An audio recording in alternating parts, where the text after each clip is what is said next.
So I have a question for all you out there. Do you feel safe? Do you actually believe that when you go out in public places, when you're in large groups of people, do you actually feel safe being there? Do you believe, beyond a doubt, that the Obama administration has actually taken all the steps in their power to actually fight the threat of terror and actually go after ISIS? Do you actually believe that he has done all he can to make us safe?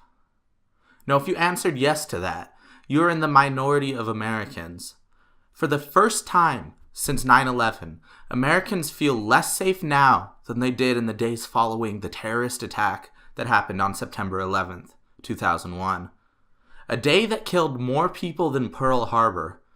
And many Americans feel that a terrorist attack on that nature is going to happen again in the near future. All of this coming from a group of people that we have known about for years and have failed to take the necessary steps in order to actually protect ourselves. Let's think about that. We've known about ISIS now for at least 2 years. And for 2 years, we've allowed this threat to grow. For 2 years, we've allowed them to recruit, to gain strength, to gain money. For 2 years, we have let this organization grow to the point that they have become the biggest threat to the civilized world since Nazi Germany. Let us think about that. They are the biggest threat to the United States since World War II. They've grown well past the point Al-Qaeda ever grew to. They've grown past the point where any other terrorist organization has ever grown to. They now essentially take up a whole amount. They pretty much have their own country now. They have oil refineries. They have their own economy. They have their own taxes. And yet we have a president who is not willing to even call them what they are. We have a president who will not utter the words radical jihadism for the fear that he might offend somebody. The president's ultimate responsibility is to protect the United States citizens, and yet we have a president that won't even name the enemy. How can we effectively combat something we don't even name? This is not Harry Potter. This is not he who should not be said. This is not Voldemort. This is a group of people that we know that we know are threatening the U.S., and that we have taken minimal action against. If you look around the world tonight on New Year's Eve, you can see for the first time in 15 years, it is less safe than that fateful morning, September 11th, 2001.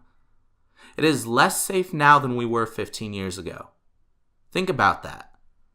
The year of 2015 will go down in history as one of the deadliest as far as terror attacks is involved. For the first time in 15 years, the people, not just in the United States, but around the world, do not feel safe. We have not been able to effectively uphold the point of the government in the first place. The point of the government is to protect the people. And when they have failed doing that, I'm not sure what they're good for anymore. Now, this needs to be the biggest deciding factor on who the next president will be. We need a president who is able to effectively eliminate the threat against the United States, fight the threat, and actually destroy it.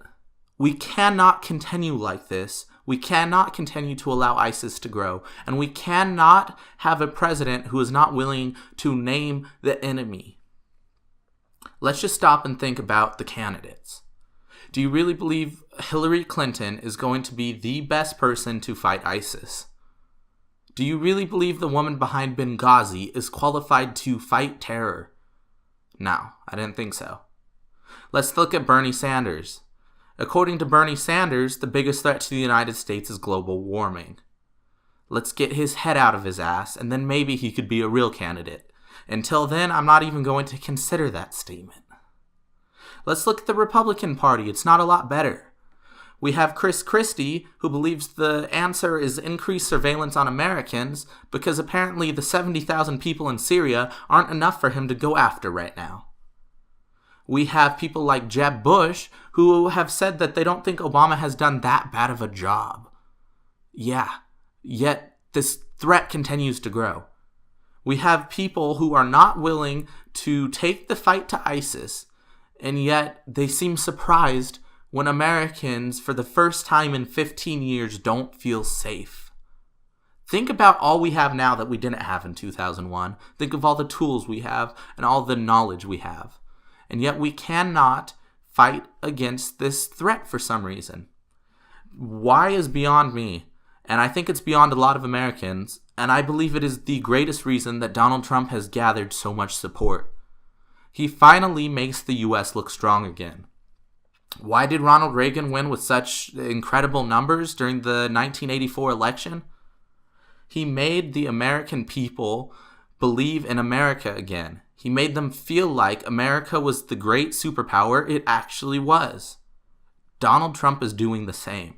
He's providing the power for people who feel like the United States is being threatened by a group of 70,000 people with antiquated weapons and no training. That is beyond me.